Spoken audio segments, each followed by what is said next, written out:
post-coaching hires, post-free agency top 10. Baltimore 11, Jacksonville 12. Jacksonville lost a couple of key pieces. Don't love that. ETN, the running back, who'd been there with Trevor Lawrence forever. So I got Baltimore 11, I got Jacksonville 12, and that's where we stand today. Okay. Jacksonville Jaguars sitting at 12 according to Colin Cowherd. Jags fans, you know I got your back. Making Jags clips where Jags clips simply do not exist. This is the best you got.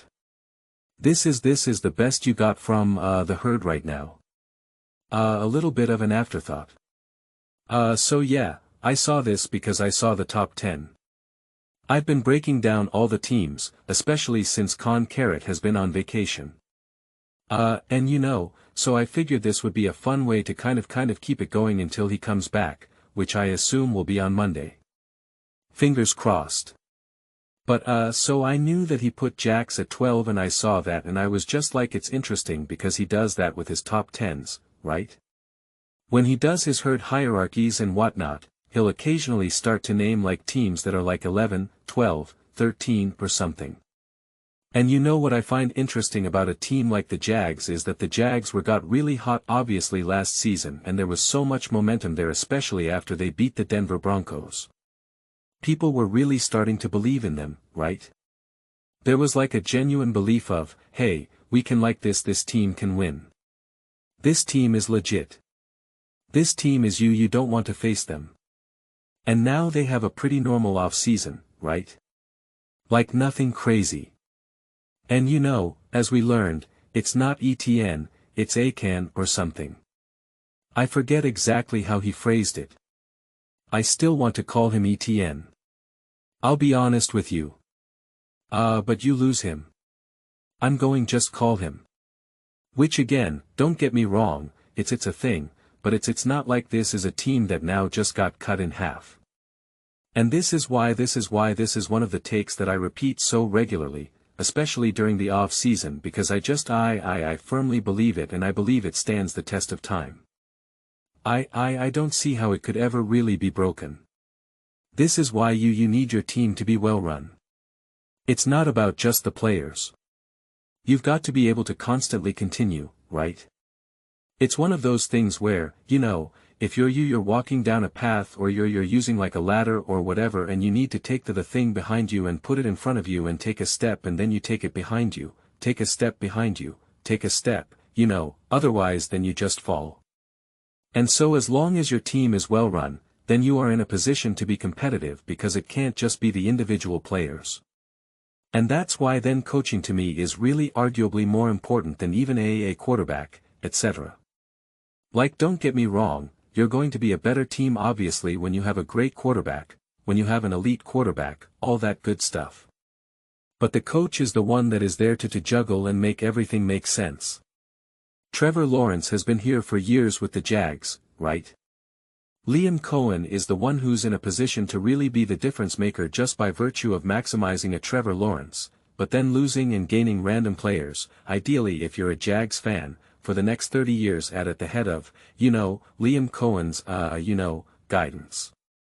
And so I find it interesting that people can get so excited about a team and will just call the Jags an up-and-coming team in that moment. I know they've been kind of a 2 steps forward 1 step back type of a situation with with Doug Peterson and Trevor and one minute it feels like okay we got this going the next minute it's like this is going nowhere. So that it's just like it's kind of hard to call them an up-and-coming team when they've kind of been at it a little bit, but like I think there was a sense that like okay, Liam Cohen and Trevor Lawrence, this is working. And I just find it interesting how quickly people are kind of hands off on the Jags. There really hasn't been anything I haven't seen much of anything about the Jags right now. Like literally, this is the best right now. And listen, I always hunt for the teams to try to make content around teams that no one's really ever discussing. And I've been able to find Titan stuff actually pretty easily over, pretty recently. And obviously the Raiders have a ton of momentum just with having the number 1 overall pick and then obviously Max Crosby trade and all that good stuff, but like though the Jags have genuinely been non-existent. Some of these other teams, I understand why they could be non-existent. I could understand a Titans team, even though obviously I just said there's been some momentum there, but I could understand why not a lot of people are necessarily talking about the Carolina Panthers, although they're an intriguing team in this moment of time. But I understand the Browns, like I understand all the teams, because you're just like, what are these teams doing? Who cares? People were literally saying that the Jags can win the Super Bowl, and they had an awesome playoff game against the Bills. Yeah, they lost to the Bills, and I get it, right? One and done, blah blah blah blah blah. And even last season wasn't the most straightforward season. They had one of the worst games I've ever witnessed. A game that I ripped them for, right? And I will never hide that. I was just like, this is one of the worst. I was so upset. I was so angry, and Rams fans got mad at me because I didn't praise the Rams fans enough. And I'm like, no, this is 100% about the Jags. This is embarrassing. This is insulting. And I just, I went on and on and on, which is why I was so excited when they turned it around, because the Jags were a team that going into last season, I was like, they're going to be great. Liam Cohen is going to elevate Trevor Lawrence. And like that wasn't happening. And I was like, you're making me look bad. You're making me look dumb right now. Okay. I feel dumb for ever believing that this was going to be anything. Then it did, right? And it was genuine. It wasn't cooked books and etc., etc., etc. So, I just find it interesting that they're genuinely non-existent right now, like legit. And here's the thing, Trevor Lawrence, and I'm going to attach Trevor and Liam together, because I almost always look at coach-quarterback duos, especially when I believe you're actually a legitimate, when you actually have a true legit Heil head coach, who I believe Liam Cohen is. There's such potential for year 2 growth with Liam Cohen and Trevor. There's such potential there. Such potential. Last season, we definitely saw some really high-level play and some really downright awful play. We just did the Trevor, he led the NFL in drop passes, right, for a quarterback. It was him and Bowden Nix at the top. Like that shouldn't be the case. And some of it was Trevor. Like sometimes drops are a little bit tough, because sometimes as I made a clip back in like September or whatever, highlighting that with Trevor, where like there was some drop passes, and it was because Trevor was throwing the wrong type of ball, right? He was throwing the wrong type of ball. So some of that is on Trevor, but the vast majority wasn't on Trevor. That was just an inability to execute and a disconnection from the team as a whole, but they obviously kind of got on track there. And so throughout the course of the season, even in some of their great moments, whether it be against the Broncos, even against the Bills, even though they lost, especially against the Chiefs, I think the Chiefs, honestly, that final drive kind of sums it up perfectly. There was a slipperiness to their success. There was a slipperiness to Trevor Lawrence. It never felt like they really had their footing down. And usually when I say that, I really mean that more like metaphorically, so to speak. But like in Trevor's case, it was actually like he's literally slipping, right? Like there was literally like he literally slips on that game-winning drive against the Chiefs. He slipped against the Bills.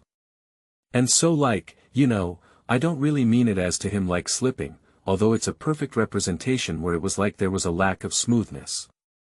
And if they can feel that there is this offense can feel a lot more connected, and there's that continuity and that and that, I don't want to say progress, but there's that, continuation of elevation. I like that with Trevor and Liam. I don't see why this team is not exactly where they were before, if not even better. And that's why it's important to me to watch a game with Trevor and just feel like everything is under control, because I think what Trevor, especially him just individually, did pretty well was he survived the chaos of any given moment. In any given moment plays everything can just feel chaotic. Things can feel sped up. I always say this, like if you feel it as a fan when you're just like, oh my god, what is happening right now? Like they're feeling it as a player, too. And that's why, honestly, like that game-winning drive against the Chiefs just was one of the most insane things I ever witnessed, right? It was just like 1 minute was like, what are you doing? The next minute was like that might be one of the nicest throws I have ever seen in my entire life. That is big time to oh my gosh what are you doing right now to oh my gosh how did that just work out right, and he did a good job of surviving that. But I do think there is a difference between that and what I always refer to as organized chaos, and it's being able to own those moments. But there's still more of a groundedness. Like for me he was getting by on pure skill and instincts rather than I've been here before. Yes, this all looks crazy right now, but like I'm moving in slow motion, right? It's like when you watch like a superhero movie and someone's running really fast and you like everyone else is just moving really slow, right?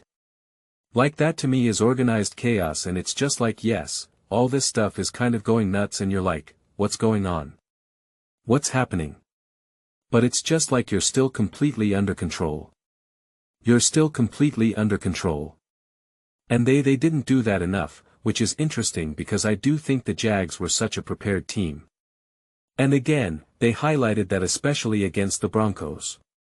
They were just so ready, so prepared. They were baiting the Broncos getting up to the line of scrimmage real fast. Like they just knew exactly what needed to be done. But yet there was still a slipperiness.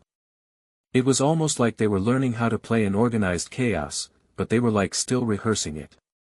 They were still practicing it. They were still just kind of familiarizing yourself of like, okay, this is kind of how things kind of get a little crazy in any given moment. And the Chiefs, really most recently over the last, however many years, they've been some of the best at that. And the Ravens seemingly look like they can do it, but they can't. It's them surviving those moments rather than we're comfortable in these moments. Which is why in the playoffs you see them come up short. And so it's just like I want to see that growth. I want to watch more of these Jags games, and again especially Trevor Lawrence individually, and just feel like there's a calmness and an organization. You should have a sense that things feel slowed down. You could see almost in real time the Jags progress and get better and better and better, but you could still see this slipperiness, this uncomfortability that it's like it wasn't quite there, Like the simplest example that I could also use is like it's almost like you're throwing like this. I'm teaching you that you actually need to throw like this and you're doing it and you're succeeding and it's helping you, but it's still not quite comfortable to you. It still just doesn't feel right. It doesn't feel second nature. You naturally still want to kind of put your arm out here, but we want to get you to go like this. So, it's just like and that's what I'm hopeful that the year 2 that there's just a feeling of like, okay, this team has their feet from underneath them. That's how you take it to the next level. That's how there is that evolution. And that's what I'm excited to see. And that's why also, as I keep putting it on Trevor, it's like I put it on Trevor to put in the work and to keep coming to Liam Cohen and pretty much being like, make me better. Make me better. We made so much progress last season. Make me better. Make me better. I want to be a better quarterback individually. I've showed this one clip a million times and so I won't do it now, but I love it. Tom Brady was talking about Liam Cohen and talk about how great of an OC he is and how a great offensive coordinator's job is to get a lot of limps but widen the margin of error to not make your quarterback have to thread the needle on a pass, and it's not just through passing but just in general, right, to have a wider margin of error to not have your quarterback have to be so perfect, and that is what Liam Cohen was doing for Trevor again and again and again. So, you're seeing more success now. I want to see Trevor Lawrence pay it back. Pay the favor back and be like, I'm going to contribute now even more so, because I think a tremendous amount of success that came from last season, a lot of it was Liam Cohen driven. A lot of it, let's and these are made up numbers, but let's just say, 70% Liam Cohen elevation, 30% Trevor. We can now have this coming season where Trevor is like, alright, now it's my turn to bring the 70%. I mean, it's just like you are talking about now having an elite coach-quarterback duo rather than a quarter AAA coach that's just kind of squeezing out as much juice as he can out of his quarterback, right? There's a difference in that regard. So, that's what I'm looking for with the Jacksonville Jaguars. And it's just like if that happens then losing a guy here and they're having some roster turnover. I mean it's just who doesn't have that? Name the team that doesn't have that year to year to year. So that's where I'm interested to see. Can the Jags continue this momentum? Can Trevor Lawrence continue to grow and evolve as a quarterback? And like I said, the way that gets done is by Trevor putting in the work. Putting in the work. And quite frankly, having the relentless thirst and urge to be like, make me better. Make me better. Make me better. Make me better. What do I need to do to become the best version of myself? You do that, then you have legitimate Super Bowl aspirations. You don't. Then you become to me reminiscent of kind of like the Kirk Cousins Minnesota Vikings. Maybe like the best version of Daniel Jones and the New York Giants back when that was kind of a thing for all of 2.3 seconds, right? It's just like, okay, there's some juice here. There's some action here. There's some, some great playmaking, some great play calling, etc., but like it's not you. It's not quite there. You're like not it's like you see the success but you can't put your finger on it. It's what we've been seeing out of the Green Bay Packers with Matt LaFleur and Jordan Love, which I'm still trying to wrestle with that as well. And so it's just like how do you bring this home? How do you bring this home? And I will maintain that it stops and starts with Trevor Lawrence saying I want to be the best. I want to absolutely be the best. You do that. You got something special. So, but yeah, I mean, listen, sitting at 12, when the Ravens are 11, the Chiefs aren't even there at all. I mean, I don't know. This was before the Waddle trade for the Broncos. And so, up to that point, the Broncos really hadn't done much of anything really. If memory serves me correctly, the Waddle was a huge move, no doubt. But like, 'cause that's why I'm saying like Jags fans got to be like, wait a second. We smoked the Broncos, but they beat the Bills and the Jags lost to the Bills, and it's just like that's where football can get a bit messy. But I mean, if you're the Jags right now, if I have the feeling that Trevor is actually continue to get better and better, I'm not necessarily looking at these teams and thinking we're lesser than them. Honestly, I look at it then through the lens of like if I'm looking at these teams, if we're taking these top 10 teams as, the absolute truth, my mentality will go to is like, as long as my defense isn't trash, and as long as my O-line isn't trash, we're going to be competitive with every single one of those teams. As long as my defense is not just start giving up 40 points a game and as long as my O-line isn't the Chargers O-line, why am I suddenly unable to compete with all of these teams? Of course I can. So it's going to be interesting. But those are just my thoughts. I'd absolutely love to hear yours. What do you guys all think about the Jacksonville Jaguars not even making Colin's herd hierarchy? They're sitting at 12 right now. Let me know your thoughts. I read every single comment. So whether you agree with me or disagree with me, either way, let's get to some discussions. Let's get to some fights. But ultimately, let's just have some fun. Please do consider subscribing. We're building an amazing community here, and I absolutely love to see you part of it. I want to build something that we all generally feel connected to. Something that we're really excited to be a part of. I think we're well on our way to doing it.